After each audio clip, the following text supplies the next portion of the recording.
বেদবাণীর আজকে 262 নম্বর চিঠিটা পড়ছি, 116 নম্বর পাতার।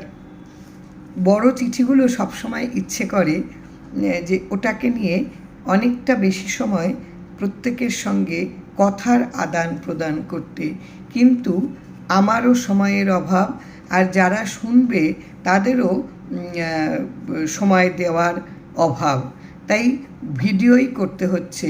কিন্তু ইচ্ছে করে, মনের মধ্যে ইচ্ছে করে, জানি না ঠাকুর কোনো দিন কৃপা করবেন কি না, এই বেদবাণীর চিঠিগুলো নিয়ে একটু লাইভে বসে প্রত্যেকের সঙ্গে একটু মনের কথার আদান প্রদান করার একটা ইচ্ছে থেকে গেল। ঠাকুর যদি কখনো কৃপা করেন হয়তো করবেন। ঠাকুর 262 নম্বর চিঠিতে লিখেছেন, সংসার চক্রেতে বৈভবাদী ঐশ্বর্য প্রকৃতি হইতে কোনো রূপেই মুক্তি লাভের উপায় নাই। একেবারে পরিষ্কার কথা। আমরা এই যে সংসারের চাকায় যে আমরা ঘুরে বেড়াচ্ছি, এখান থেকে কখনোই এই ঐশ্বর্য, ধন সম্পদ, এই যে প্রকৃতি, এই যে আমরা যা পাই, এখান থেকে মুক্তি লাভের উপায় কোনোভাবেই নেই।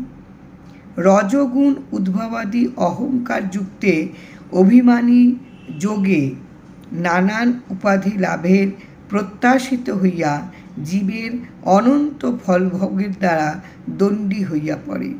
এই যে রজগুণ, আমাদের যে গুণ সত্য রজতম, এই রজগুণ যাদের আছে, এই মনোভাব যাদের আছে, তারা কি করে, তাদের মনোভাবটা হয় যে আমার কাজটা সবসময় প্রথমে হবে এবং আমার এটাই হওয়া উচিত, আমি অন্যদের থেকে আলাদা, আমি একেবারে অন্যদের মতো নয়, আগে আমারটা হবে পরে অন্যদেরটা হবে, আমি একেবারে নিজের মতন, মানে আমি সব কিছুতে এগিয়ে থাকবো। এটা হচ্ছে যাদের রজগুণ আছে। এই রজগুণ উদ্ভবাদী, এইগুলি যাদের মধ্যে উৎপত্তি হয়, যাদের মধ্যে জন্ম নেয়, তারা অহংকার যুক্তে, তাদের মধ্যে একটা ভয়ঙ্কর গর্ব থাকে, গরিমা থাকে। এটাকে যুক্ত করে অভিমানী যোগে, মানে এটাতে অহংকারী যোগ হয়ে নানান উপাধি লাভের প্রত্যাশিত হইয়া, নানান উপাধি হচ্ছে একটা পদমর্যাদা, একটা স্বীকৃতি, এই উপাধি লাভের দ্বারা প্রত্যাশিত মানে আশা করে, প্রত্যাশিত হইয়া জীবের অনন্ত ফলভোগের দ্বারা দণ্ডী হইয়া পড়ে। অনন্ত, যেটা হচ্ছে অন্তহীন, যার কোনো সীমা পরিসীমা নেই, এই অনন্ত ফল ভোগ করা, এইগুলির আমাদের এই গুণগুলি থাকার জন্য, এই স্বভাবগুলো, এই প্রকৃতিগুলো থাকার জন্য আমরা কি হই, আমরা কতগুলি ফল ভোগের দ্বারা এটাতে আমরা দণ্ডিত হয়ে থাকি, আমরা শাস্তি পাই আমাদের। তাহাতে হিতাহিত বর্জিত হইয়া বাসনা পূর্ণের জন্য প্রতিভক্তি সত্যরূপ ছাড়িয়া অসত্য অভাব পূজা প্রার্থনা করিয়া থাকে। এটা প্রত্যেকটা মনের মধ্যে ভীষণভাবে আছে যে আমার কাজটা পূর্ণ হচ্ছে না, আমার ধৈর্য সহ্য সহিষ্ণুতার কোনো দরকার নেই, আমি নানান রকম পুজো, নানান রকম প্রার্থনা, নানান জায়গায় ছোটাছুটি, আজকে এই পুজো, কালকে সেই পুজো, পরশু ওই তান্ত্রিকের কাছে যাওয়া, এই প্রার্থনা করা, এইগুলিতে আমরা কিন্তু ভীষণভাবে ছুটে বেড়াই। কেন ছুটে বেড়াই না, ওই যে অন্যদের আগে হবে না, আগে আমার কাজটা হবে। এই রজগুণটা আমার মধ্যে যদি জন্ম নেয়, তাহলে আমার এই মনোভাবটা থাকবে। এই মনোভাব থাকার ফলে আমি কিন্তু সব সময় একটা শাস্তির ফল ভোগ করব। এই মনোভাবটা থাকলে আমার ভেতরে কিন্তু আমাকে কখনো শান্ত হতে দেবে না, আমাকে সবসময় উৎপীড়িত হবে, সব কিছু আগে আমার চাই, সব কিছু আমাকেই পেতে হবে আগে, অন্য কারোর পাওয়ার কোনো অধিকার নেই আমার আগে। এটা হচ্ছে যাদের রজগুণ, তাদের মধ্যে এই গুণগুলি থাকে।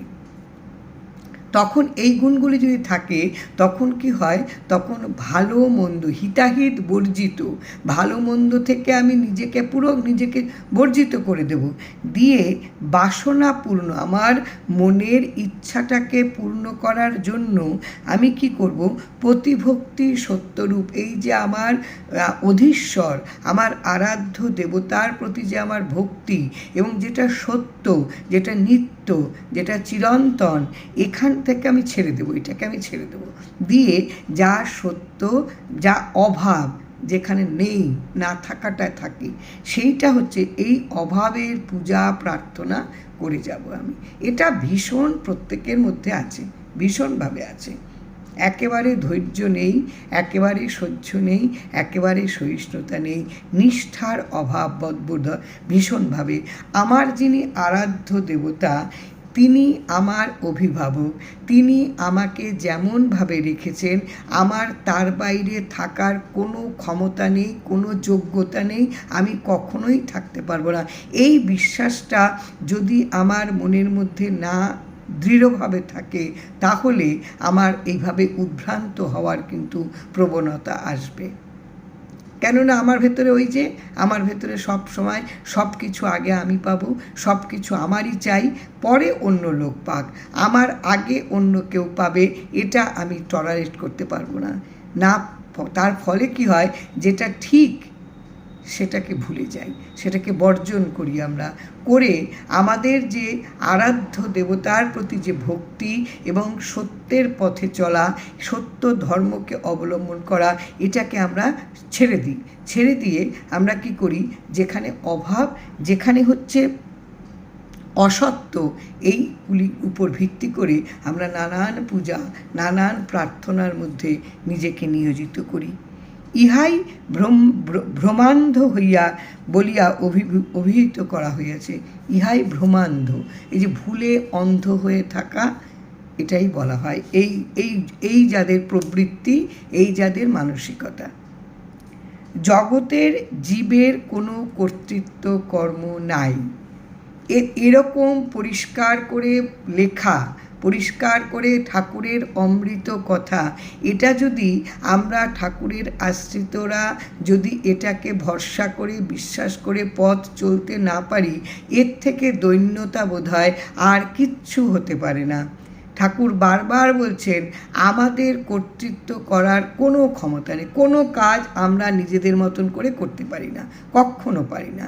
এটা কিন্তু আজ না হোক কাল, যখন কর্তৃত্বের অহংকার তার চূর্ণ হবে, সে মানতে বাধ্য হবে যে আমি কিছু করতে পারি না, আমি বলে কোনো পদার্থটাই নেই, মানতে পারবে। কিন্তু জগতে জীবের কোনো কর্তৃত্ব কর্ম নাই। সহিষ্ণুতার দ্বারায় সমস্ত প্রাক্তন বেগ অপসারণ করিতে করিতে দেহ মুক্ত হইয়া কালের গতির পার হইয়া যাইতে পারে।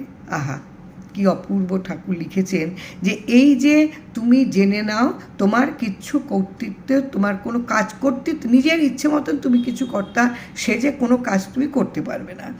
এর ফলে কি হয়, তুমি কি করবে, সহিষ্ণুতার দ্বারা, তোমার ভেতরে একটা সহ্য শক্তির দ্বারা সমস্ত প্রাক্তন বেগ, তুমি যা অর্জন করে রেখেছো যে কৃতকর্ম, তার তো একটা ধাক্কা তোমাকে সহ্য করতে হবেই, এতে তোমাকে সহ্য করতে হবে। ঠাকুর তো বারবার বলছেন, তাহলে আমার আরাধ্য দেবতার কথা যদি আমি না শুনি, না মানি, তাহলে আমি পথ চলব কী করে?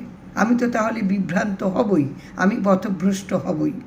তিনি বলছেন যে তোমার যা প্রাক্তন বেগ তোমাকে সহ্য করতে হবে, এটা তুমি সহ্য করবে, করে কি করবে, একটু একটু করে তোমার এই প্রাক্তন যে ধাক্কা, এটাকে তুমি সরাতে থাকবে, অপসারণ করতে করতে দেহ মুক্ত হইয়া কালের গতির পার হইয়া যাইতে পারে।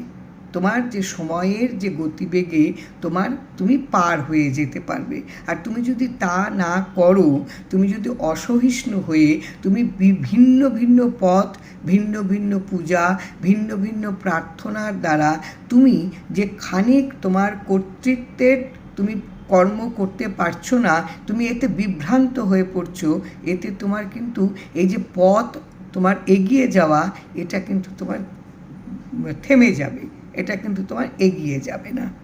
সর্বদা যাহাতে সত্য ধর্মের সেবা সুচারুরূপে বলবান থাকে, তাহার প্রতি যত্ন ও লক্ষ্য রাখাই হচ্ছে পতিসেবা। পতিসেবা হচ্ছে আমার আরাধ্য দেবতা, যিনি আমার অধীশ্বর, কর্তা, তার যত্ন করা, তাকে চর্চা করা, তাকে অনুশীলন করা। কিভাবে হবে না, সব সময় সত্য ধর্মের সেবা করবে। যা সত্য এটাই তোমার ধর্ম হবে, এটাকেই তুমি লালন পালন করবে, এটাকেই তুমি যত্ন করবে। করে কি করবে, ওটাকে তুমি একেবারে সুন্দর করে তাকে শক্তিশালী করে রাখবে, যেন কোনো শক্তি এসে, কোনো বেগ এসে এটাকে ধাক্কা মেরে দুর্বল করে দিতে না পারে। তুমি এটাকে বলবান করবে, করে তার প্রতি তুমি যত্নবান হবে। যত্ন এবং লক্ষ্য রাখা, এই যে আমার এই সত্য ধর্মের যে সেবা, এখান থেকে আমাকে কেউ সরিয়ে নিতে পারবে না। যদি আমি এটাকে বলবান করতে পারি, এটার প্রতি আমি যদি যত্নবান হতে পারি, এটাই হবে আমার একমাত্র পতিসেবা। ইহাই পতিব্রতা ধর্ম বলিয়া কথিত হইয়া থাকে। সত্য ধর্ম যা নিত্য, তাকে অবলম্বন করে চলাই হচ্ছে পতিসেবা। এটাই হচ্ছে একেবারে কথিত আছে, এটা বর্ণিত আছে, এটাই হচ্ছে আসল পথ, আসল তোমার চলার কাজ। তুমি বিভ্রান্ত হইও না। তোমার যদি ওই যে প্রত্যেকটা জিনিস তোমার পেতেই হবে, প্রত্যেকের আগে তোমার প্রাক্তনে কি তুমি জমিয়ে রেখেছো, এই অনুযায়ী তুমি যা পাচ্ছ তাতে তুমি নিজেকে তুমি নিজে তৃপ্ত হচ্ছ না, তোমার আরও চাই, অন্য পাচ্ছে তার আগে আমার চাই, এগুলো যদি তোমার মধ্যে থাকে তাহলে তুমি কষ্ট পাবে।